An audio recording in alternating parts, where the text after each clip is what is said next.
Querido irmão, graça e paz. O audiolivro de hoje é O Plano de Deus para o Seu Dinheiro, de Derek Prince. Curta, compartilhe o canal, se inscreva e vamos à leitura. Audiolivro Plano de Deus para o Seu Dinheiro, de Derek Prince. Capítulo 4. Como colocar Deus primeiro.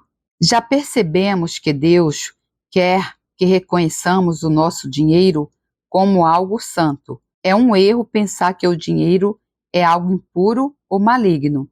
Ele faz parte de nós. Quando oferecemos o nosso dinheiro, estamos a oferecer a Deus uma grande parte de nós mesmos. Precisamos de oferecer o nosso dinheiro, expressando assim adoração a Deus. E a nossa adoração só assim fica completa. Consideraremos agora uma forma simples, ao mesmo tempo prática e bíblica, de colocar Deus em primeiro lugar quando lidamos com o nosso dinheiro. Para o fazer, temos primeiro de buscar o reino de Deus e a sua justiça, e depois honrar o Senhor com as nossas primícias. A palavra-chave é sempre primeiro. Se colocarmos o dinheiro antes de Deus, então somos idólatras. Uma forma simples, prática e bíblica de colocar Deus primeiro é continuadamente separar para Deus 1/10 do nosso rendimento. Esta prática é tradicionalmente conhecida como dízimo e representa a 10ª parte do nosso rendimento. Dizimar consiste em separar continuadamente para Deus 1/10 do nosso rendimento total. Ao agir assim, estamos a honrar Deus com o nosso dinheiro. O dízimo remonta a Abraão.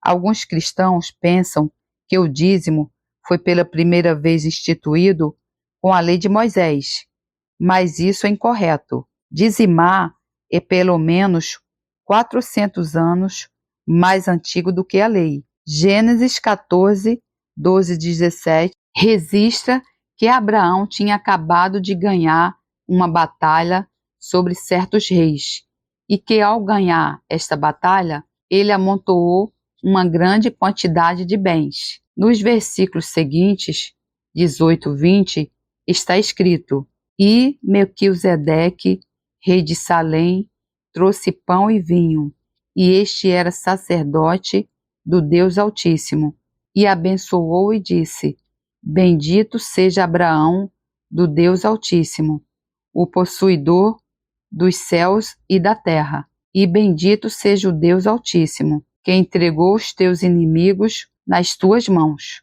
e deu-lhe o dízimo de tudo. Melquisedeque era sacerdote do Deus Altíssimo, ou o representante de Deus na terra naquele tempo particular, e abençoou Abraão. De que forma Abraão respondeu? Deu a Melquisedeque 1/10 de tudo quanto obtivera na batalha. É importante relembrar que no Novo Testamento apresenta Abraão como o pai e padrão de todos os crentes seguintes. Em Romanos 4, 11 e 12 está escrito: E recebeu o sinal da circuncisão, selo da justiça da fé, quando estava na incircuncisão, para que fosse Abraão pai de todos os que creem, estando eles na incircuncisão, a fim de que também a justiça lhe seja imputada, e fosse pai da circuncisão, daqueles que não somente são da circuncisão, mas que também andam nas pisadas daquela fé de Abraão, nosso pai, que tivera na incircuncisão. Para sermos filhos de Abraão, temos de seguir os passos da fé de Abraão, e isso inclui imitarmos a Abraão na forma como lidamos com o nosso dinheiro. Depois, em Romanos 4,16, Paulo prossegue: Porquanto procede da fé o ser herdeiro, para que seja segundo a graça, a fim de que a promessa seja firme a toda a descendência, não somente a que é da lei, mas também a que é da fé, que teve Abraão, o qual é pai de todos nós. Abraão é nosso pai quando caminhamos nas pisadas da sua fé, e quando temos a mesma fé que ele, reconheceremos as áreas das finanças e dos bens materiais como pertencentes a Deus, assim como a fé dele reconheceu. Consideremos agora Jacó, neto de Abraão. Jacó tornou-se refugiado por causa da forma como enganou Isaque, o pai, e Esaú, o irmão. Deixou a terra da herança e foi procurar fortuna na Mesopotâmia. Quando partiu, tudo quanto levava consigo era apenas um cajado. Em Gênesis 28, 20 e 22, eis o que Jacó diz. E Jacó fez um voto dizendo: se Deus for comigo e me guardar nesta viagem que faço, e me der pão para comer, e vestes para vestir, e eu em paz tornar à casa de meu pai, o Senhor será o meu Deus. E esta pedra, que tenho posto por coluna, será a casa de Deus. E de tudo quanto me deres, certamente te darei o dízimo. Aqui encontramos de novo o dízimo. Essencialmente, Jacó disse: eis a base da minha relação com Deus. Ele supre as minhas necessidades, e eu, em troca, dou-lhe 1/10 de tudo quanto ele me conceder. Mais adiante, em Gênesis 32, 9 e 10, lemos o testemunho de Jacó 20 anos mais tarde. Disse mais Jacó: Deus de meu pai Abraão e Deus de meu pai Isaque, ó Senhor, que me disseste: torna a tua terra e a tua parentela, e far-te-ei bem. Menor sou eu que todas as beneficências e que toda a fidelidade que tiveste com teu servo, porque com meu cajado passei este Jordão, e agora me tornei em 2 bandos. Ele possuía uma tremenda riqueza, uma família muito grande, e todas as necessidades lhe foram supridas. Qual a razão? A sua fidelidade em dizimar. Partiu com o cajado e voltava com abundância. Qual foi a chave? Entregou a Deus 1/10 de tudo quanto Deus lhe concedera.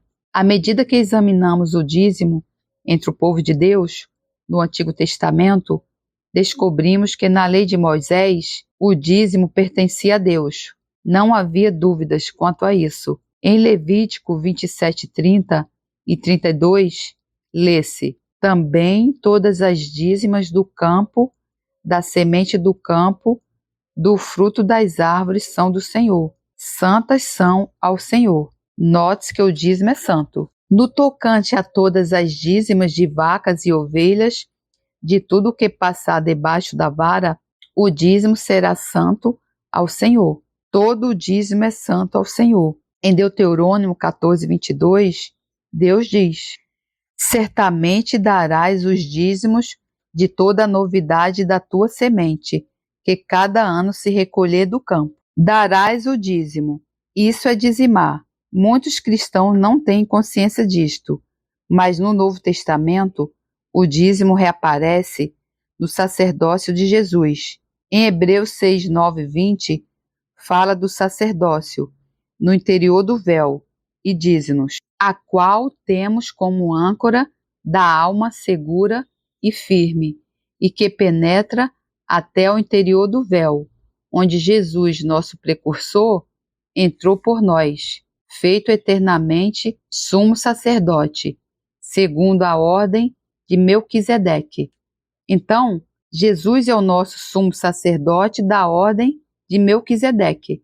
No capítulo seguinte, Hebreus 7, 4, 8, o escritor explica o papel que o dízimo desempenhou no sacerdócio de Melquisedeque e no sumo sacerdócio de Jesus. Considerai, pois, quão grande era este, a quem até o patriarca Abraão deu os dízimos dos despojos, e os que dentre os filhos de Levi recebem o sacerdócio têm ordem, segundo a lei, de tomar o dízimo do povo, isto é, de seus irmãos, ainda que tenham descendido de Abraão. Mas aquele cuja genealogia não é contada entre eles, tomou dízimos de Abraão e abençoou o que tinha as promessas. Note-se a ênfase no dízimo. Ora, sem contradição alguma, o menor é abençoado pelo maior, Abraão era menor que Melquisedeque, porque foi abençoado por este. E aqui, certamente, no caso do Senhor, tomam dízimos homens que morrem. Ali, porém, aquele de quem se testifica que vive. O sacerdócio de Melquisedeque é um sacerdócio eterno, porque aquele que está no sacerdócio nunca morre. O escritor declara que Jesus vive para sempre como sumo sacerdote segundo a ordem de Melquisedeque, e no seu sacerdócio ele recebe os dízimos do seu povo. Podemos ver que o dízimo tem uma história contínua, desde Abraão a Jacó, passando pela nação de Israel e prosseguindo até o ministério de Jesus, como nosso sumo sacerdote. De acordo com a Escritura, quando colocamos de lado o nosso dízimo e oferecemos a Jesus, estamos na realidade a reconhecer que Ele é o nosso sumo sacerdote, segundo o sacerdócio de Melquisedeque. Revela-se como uma das formas como o honramos e o reconhecemos como nosso sumo sacerdote. Glória a Deus, louvado seja o Senhor, que a graça do Senhor Jesus Cristo, o amor de Deus e a comunhão do Santo Espírito estejam com vocês. Amém. Deus lhe abençoe.